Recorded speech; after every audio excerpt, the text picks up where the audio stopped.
He's dead. Someone or something attacked him.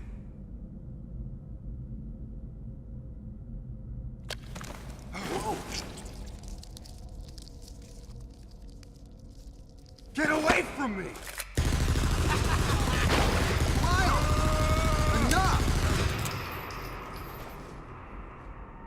It was obvious that there was some pervasive danger throughout the facility.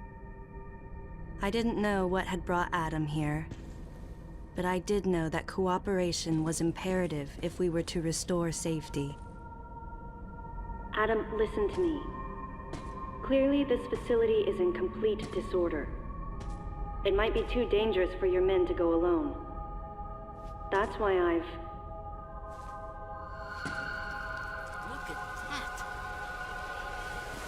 They're coming out of the wall! Right, stay calm.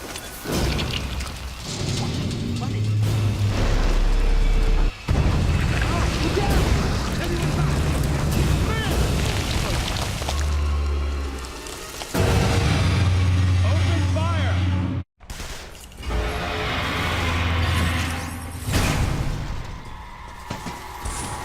This ain't good! Nothing's working! Listen up! Freeze guns authorized!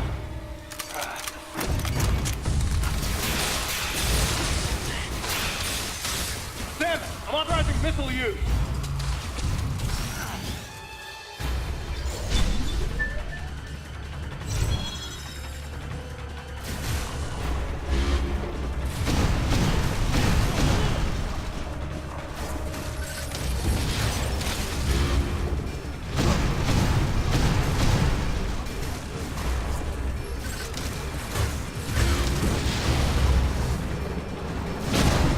Concentrate fire in a single location and freeze that thing.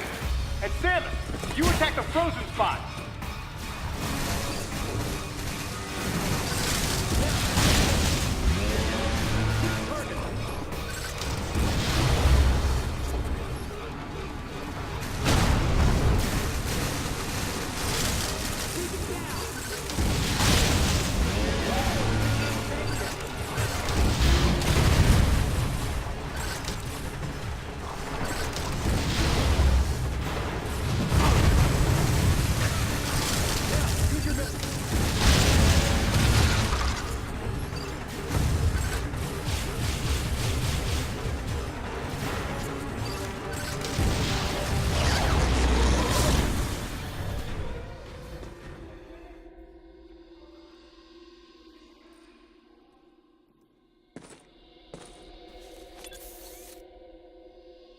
Samus, looks like I'm gonna need to ask for your cooperation on this mission, but I'm also gonna have to ask that you follow my commands. You don't move unless I say so, and you don't fire until I say so.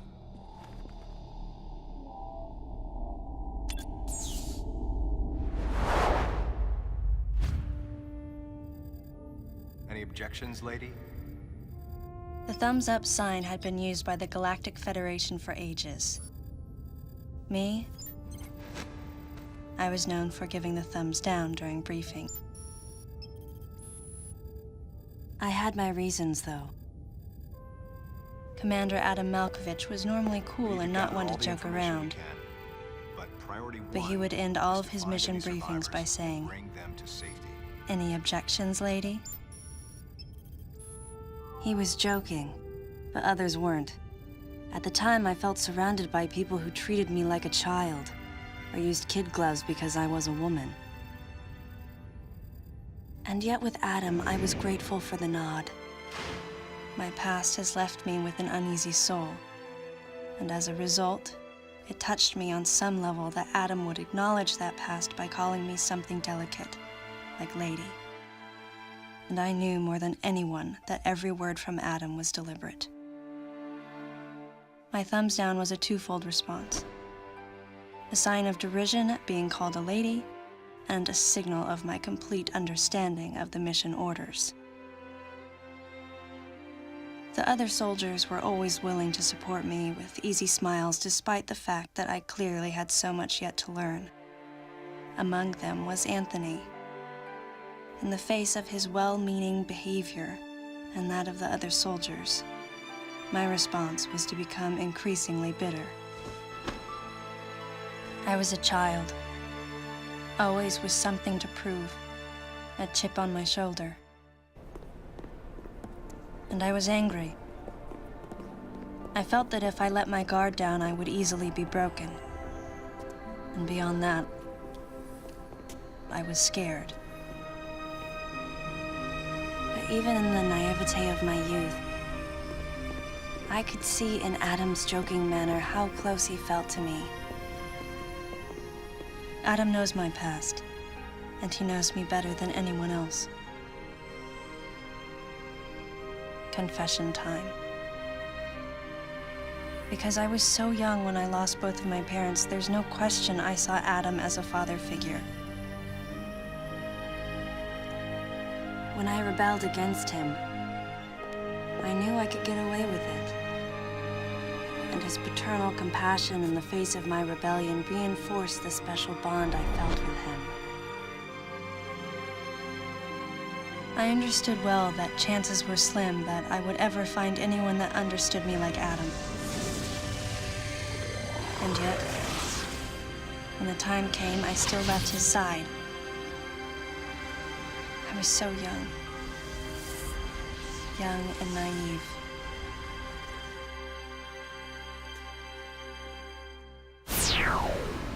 Exactly what transpired here on the bottle ship is still uncertain. Here's what we do know. The equipment we thought had been destroyed is operational again. And we've seen casualties attributed to an unidentified and lethal creature. The situation is critical. We need to gather all the information we can, but priority one is to find any survivors and bring them to safety. Consider this site extremely dangerous. Be careful as you make your sweeps. And there's one problem. The wireless interference in this facility is all-pervasive. Your comm systems are useless. As a result, communication channels will be limited to the facility's navigation booths. Well then, Lyle, investigate Sector 1 and show a little restraint with the explosives. Gotcha. Maurice, you cover Sector 2. Repair any equipment you come across. Affirmative. Anthony, you're Sector 3. I'll leave it to you to decide whether plasma guns are called for. All right. James, check out the control bridge. Our communication issues might be the result of electrical interference. Yes, sir. And KG, run a complete sweep of the residential quarters and investigate any trace of survivors. Got it. Each of you is authorized to use a freeze gun. Do not forget to check in regularly via navigation booths. And Samus, you go to the system management room. Do everything you can to get the electrical system back up and running. Looks like your comm system is still functional.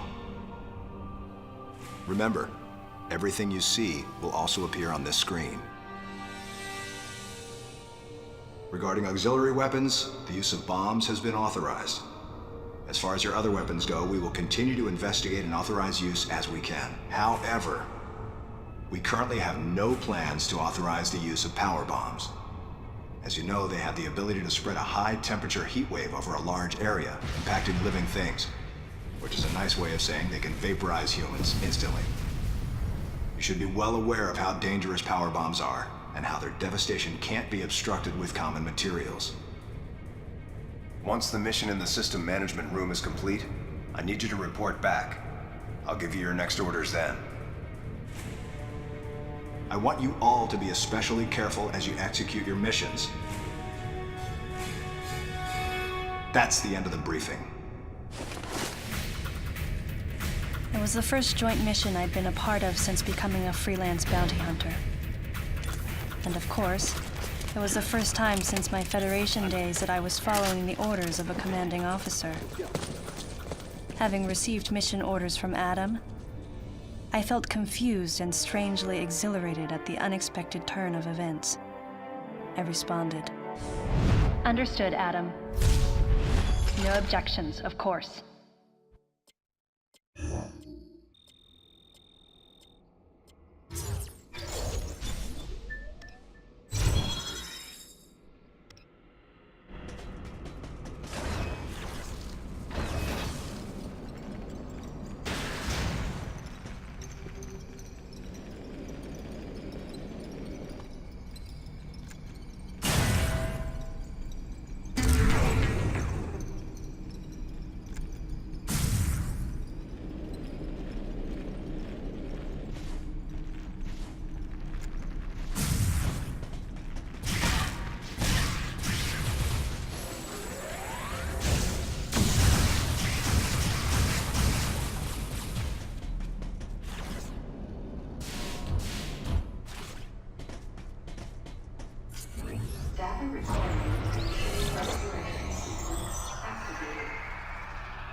complete.